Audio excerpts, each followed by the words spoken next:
संत ज्ञानेश्वर महाराजांनी ज्ञानेश्वरी अमृता अनुभव आहे ते तुम्ही शांत चित्ताने ऐकाल. संत ज्ञानेश्वर महाराज एक कवी व संत होते.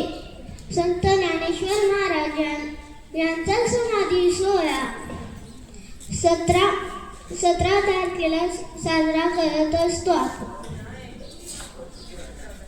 माझे नाव शांता फडणीस, मी इयत्ता 4थी शिकतो.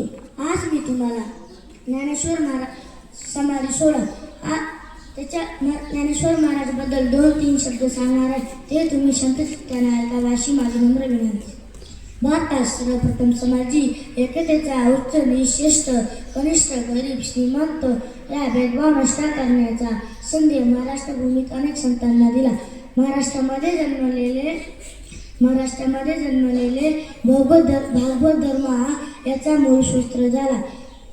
त्यानंतर अनेक धरिले दोन्ही कर देव निवृत्ती धरिले दोन्ही कर जातो ज्ञानेश्वर समाधीसी जातो ज्ञानेश्वर समाधीसी नदीची यमाशा घातले माझं वन नदीची यमाशा घातले माझं वन तैसेची गगन कालवले तैसेची गगन. शांत चित्ताने ऐकावे. संत ज्ञानेश्वर यांना महाराष्ट्रात भक्तिभावने माऊली म्हटले जाते. ते एक थोर संत व प्रतिभासंपन्न कवी होते. त्यांचा जन्म आजच्या संभाजीनगर जिल्ह्यातील आपेगाव येथे झाला. येथे 1275 मध्ये झाला. संत ज्ञानेश्वरांचे पूर्ण नाव ज्ञानेश्वर विठ्ठल पंत कुलकर्णी असे होते. ते संत ज्ञानेश्वर महाराजांचा संजीवन समाधी सोहळा आळंदी येथे दरवर्षी कार्तिक वैद्य षष्ठी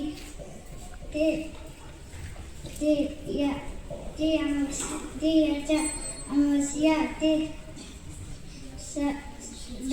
दररोज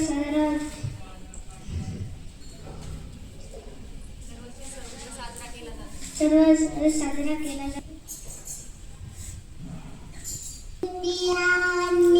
धरिले दोन्ही कर देव निवृत्ती धरिले दोन्ही कर जातो ज्ञानेश्वर समाधीसी जातो ज्ञानेश्वर समाधीसी नदीची आमाशा घातले माझं वन नदीची आमाशा घातले माझं वन गगन कालवले. आज मी तुम्हाला संत ज्ञानेश्वरांबद्दल जे काही 2-3 शब्द सांगणार आहे ते तुम्ही शांत चित्ताने ऐकावे अशी माझी नम्र विनंती. संत ज्ञानेश्वर हे महाराष्ट्रातील महान संतांपैकी एक होते. ते योगी तत्वज्ञानी आणि संत कवी होते. अंधाऱ्याकडून प्रकाशाकडे जाणारा मार्ग त्यांनी सर्वांमध्ये दाखवला. त्यांनी आपले योग सामर्थ्याने आपले प्रभुत्व सिद्ध केले. अशा योगी पुरुषाचा जन्म श्रावण कृष्ण अष्टमी आपेगाव शके 1197 रोजी झाला. एवढे बोलून मी माझे 2 शब्द संपवतो. धन्यवाद. मी तुम्हाला ज्ञानेश्वर माऊलींच्या जीवन कार्याबद्दल एक गोष्ट सांगणार आहे. विठ्ठल पंत हे आपे गावात राहत होते. त्यांनी संन्यास घेतल्यामुळं लोकांनी त्यांना जातीच्या बाहेर काढून टाकलं. जेव्हाही ते काही अन्न घेण्यासाठी जायचे तेव्हा लोक त्यांना हाकलून द्यायचे. म्हणून विठ्ठल पंतांनी लोकांना विचारले की माझ्या मुलांना सुखी ठेवण्यासाठी मी काय करू शकतो. मग लोकांनी त्यांना सांगितले की तुम्ही या इंद्रायणी नदीमध्ये वेदांत प्राचित करा. आणि मग विठ्ठल पंतांनी एक पत्र लिहिले. त्या पत्रामध्ये सांगितले की माझे हे शुद्धीपत्र तुम्ही आमच्या मुलांना द्या. आणि मग त्यांनी त्या इंद्रायणी नदी नदीमध्ये देहांत प्रायचित केला. आणि मग 2-3 दिवसानंतर मुक्ताईला पुरणपोळी खायची होती. म्हणून मुक्ताईने ज्ञानेश्वर माऊलींना सांगितले की दादा मला पुरणपोळी खायची. मग ज्ञानेश्वर माऊली गावामध्ये गेले आणि काही अन्न मागितले, पण काही लोकांनी त्यांना हाकलून दिले आणि काही लोकांनी त्यांना थोडासा शिरा दिला. मग ते तेवढा शिरा घेऊन घरी आले आणि मुक्ताईला सांगितले की तू आता पुरणपोळी कर. मग मुक्ताई म्हणे मी आता पुरणपोळी करते, पण मला त्याच्यासाठी खापर हवी. मग मुक्ताई गावामध्ये गेली आणि त्या कुंभाराकडून खापर घेतली. मुक्ताई रस्त्यावरती येत होती तेव्हा एका माणसाने तिच्या हातातून खापर घेतली आणि फोडून टाकली. मग मुक्ताई रडत रडत घरी आली आणि ज्ञानेश्वर माऊलींना सांगितलं की दादा मला खापर दिली होती, पण एका माणसाने माझी खापर तोडून टाकली. आणि मग ज्ञानेश्वर माऊलींनी आपली जठराग्नी पेटवली आणि मुक्ताईला सांगितले की तू आता माझ्या पाठीवरती पुरणपोळी वाढ. मग हे सगळं ते लोक पाहत होते. त्यांना हे आश्चर्य वाटलं आणि मग त्या चौघांनाही त्यांनी पैठणला पाठवले. त्या पैठणमध्ये मोठी सभा होती. त्या सभेमध्ये ज्ञानेश्वर माऊलींनी रेड्याच्या मुखातून वेद बोलावले आणि हे सर्व ते लोक पाहत होते. त्यांनी ज्ञानेश्वर माऊलींना सांगितले आम्ही तुम्हाला काय शुद्धीपत्र देऊ, तुम्ही जितके शुद्ध आहात. मग त्यानंतर ज्ञानेश्वर माऊलींचा तिथं उदो व्हायला लागला आणि ज्ञानेश्वर माऊलींनी वयाच्या 22व्या वर्षी आळंदीमध्ये संजीवन समाधी घेतली. धन्यवाद. अलंकापुरी पुण्यभूमी पवित्र, तेथे नांदतो ज्ञान राजा सुपात्र. तया आठविता महापुण्य राशी, नमस्कार माझा सद्गुरु ज्ञानेश्वरांची. नमस्कार विद्यार्थी मित्रांनो, माझे नाव तनुजा अंकुश मांडडे आहे. मी इयत्ता 7वीत शिकते. आज मी तुम्हाला संत ज्ञानेश्वर महाराजांच्या विषयी एक छोटासा अभंग म्हणून दाखवणार आहे. समाधी घेतली आळंदी, समाधी घेतली आळंदी, समाधी घेतली आळंदी. भोवती शोभे सिद्ध मांदी, भोवती शोभे सिद्ध मांदी, समाधी घेतली आळंदी, समाधी घेतली आळंदी, समाधी घेतली आळंदी. सन्मुख उभा अजान वृक्ष, देव देती येती साक्ष. सन्मुख उभा अजान वृक्ष, देव देती येती साक्ष. भोवती शोभे सिद्ध मांदी, भोवती शोभे सिद्ध मांदी, समाधी घेतली आळंदी, समाधी घेतली आळंदी, समाधी घेतली आळंदी. कीर्तन गजरी नाम घोष चराचरी. कीर्तन गजरी नाम घोष चराचरी. भोवती शोभे सिद्ध मांदी, भोवती शोभे सिद्ध मांदी, समाधी घेतली आळंदी, समाधी. त्यांच्या समाधी सोहळ्यानिमित्त काही 2 शब्द सांगणार ते तुम्ही शांत चित्ताने ऐकावे अशी माझी नम्र विनंती. श्री ज्ञानदेव माऊली हे 13व्या शतकातील एक महान संत होते. त्यांचा जन्म आपेगाव या ठिकाणी झाला. श्री संत ज्ञानेश्वर महाराजांनी मराठीतून जनतेपर्यंत पोहोचवण्यासाठी अत्यंत महत्त्वाचे कार्य केले. आपले विपुल लिखाण त्यांनी मराठीतूनच पूर्ण केले. त्यांनी ज्ञानेश्वरी, चांगदेव पासष्टी, अभंग, हरिपाठ हे इत्यादी पवित्र ग्रंथ लिहिले होते. त्यांनी पसायदान सुद्धा लिहिलेले होते. त्यांनी पुणे आळंदी येथे त्यांचे गुरु निवृत्तीनाथ महाराज यांना अखेरचे वंदन करून समाधी घेतली. धन्यवाद.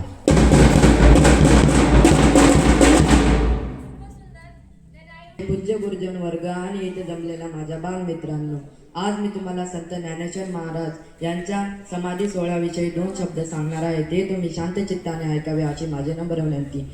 संजीवनी समाधी. संत ज्ञानेश्वर महाराजांनी संजीवनी समाधी घेतली होती, जी एका खोल ध्यानावस्थेत देहत्याग करण्याची प्राचीन पद्धत आहे. संत ज्ञानेश्वर महाराजांनी पसायदातील जो जे वाचेल तो ते लाभो प्राणी जात अशी प्रार्थना करून आपल्या जीवनाची शेवट केली. एवढे बोलून मी माझे 2 शब्द संपवतो. जय हिंद, जय महाराष्ट्र. ते नांदतो ज्ञान राजा सुपात्र तया आठविता महापुण्य राशी. नमस्कार माझा सद्गुरू ज्ञानेश्वरांचा. नमस्कार, माझं नाव दर्शक. मी आता 8वीचा विद्यार्थी. मी आज आपल्यासमोर उभा आहे एका अशा महान संतांविषयी बोलण्यासाठी ज्याने आपल्या ज्ञानाने व भक्तीने या संपूर्ण मानव जातीला प्रकाश दिला. आता विष्णू उपचारे घेऊन हा देह न लगे काही दाह तेथे उभा राहे.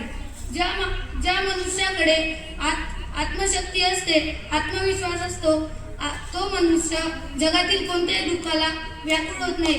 त्या मनुष्यामागे नेहमी देव उभा राहतो असे म्हणणारे महान संत श्री संत ज्ञानेश्वर महाराज.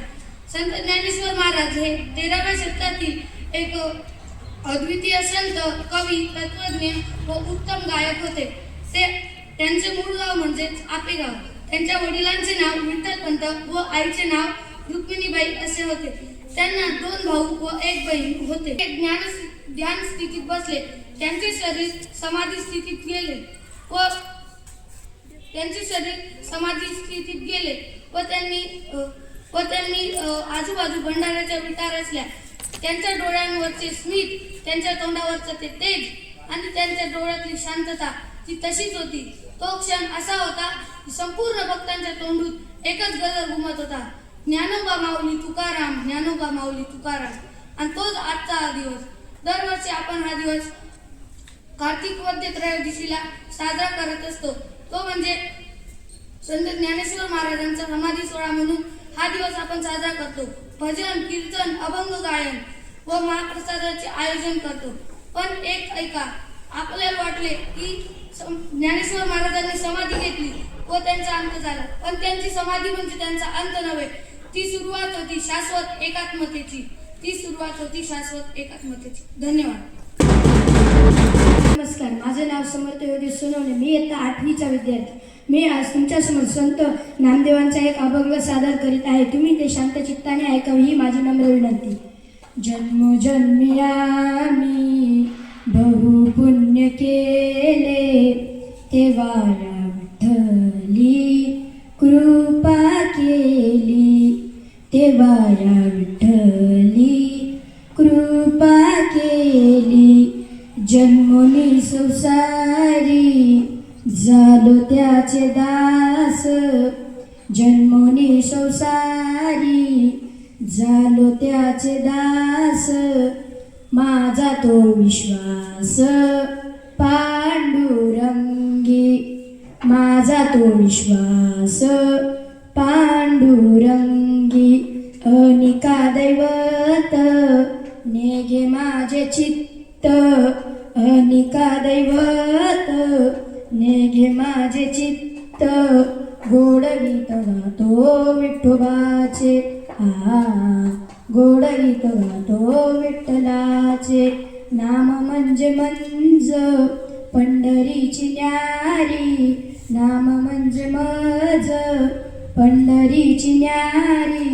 गड सोनी घ्या रे विठ्ठलासी, गड सोनी घ्या रे विठ्ठलासी. जन्मोजन्मी आम्ही बहु पुण्य केले, तेव्हा या विठ्ठली कृपा केली, तेव्हा या विठ्ठली कृपा केली. That's all friends, thank you. आज ज्ञान, भक्ती आणि अध्यात्म यांचे अधिपती असलेले संत ज्ञानेश्वर महाराजांचा समाधी सोहळा. समाधी सोहळा या पवित्र प्रसंगी आपण इथे एकत्र झाले ही केवळ एक परंपरा नव्हे तर ही संतांनी दिलेली आपल्याला अमूल्य वारसा जगवण्याचा दिवस आहे. संत ज्ञानेश्वर महाराज सांगायचे की वर्ण जात मत यांच्या पलीकडे माणूस हा सर्वोच्च आहे. संत ज्ञानेश्वर महाराजांनी आपण एक मनोमनी प्रार्थना करू की ज्ञानदेवा तुझा मार्ग कधी आम्हाला विसरू दे नको. तुझी ज्ञान ज्योती आमच्या जीवनात कायम प्रज्वलित राहो. याच भावनेने माझे शब्द संपवतो. रामकृष्ण हरी. जान्हवी राकेश जाधव. मी इयत्ता 9वीची विद्यार्थिनी. आज मी आपल्यासमोर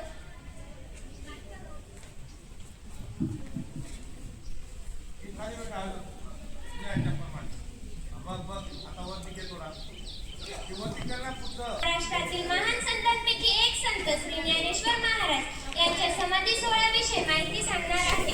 संत ज्ञानेश्वर महाराज यांचा जन्म इसवी सन 1275 मध्ये झाला. त्यांच्या आईचे नाव रुक्मिणीबाई, वडिलांचे नाव विठ्ठलपंत असे होते. संत ज्ञानेश्वर महाराज यांनी वयाच्या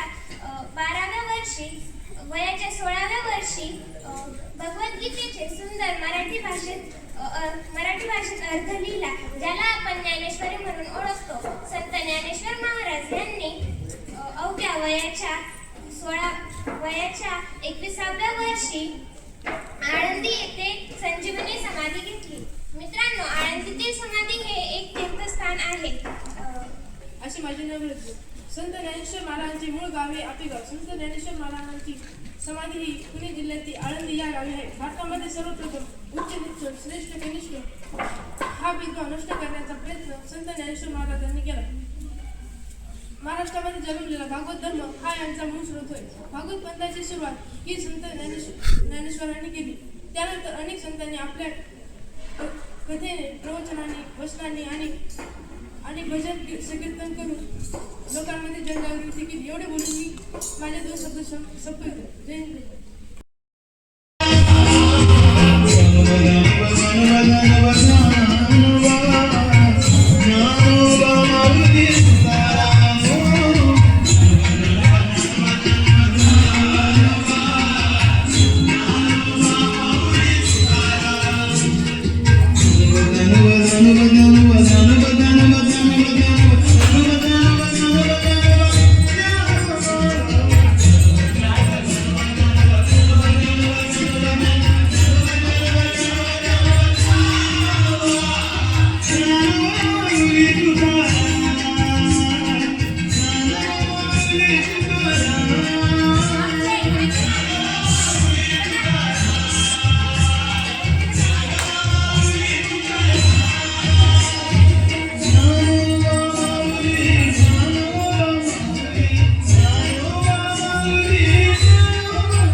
बोलो बोलो ज्ञानोबा माऊली तुकाराम बोलो बोलो बोलो बोलो ज्ञानोबा माऊली तुकाराम बोलो.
गुलाल उधळला तेव्हा तुझा बिना चालला गुलाल उधळला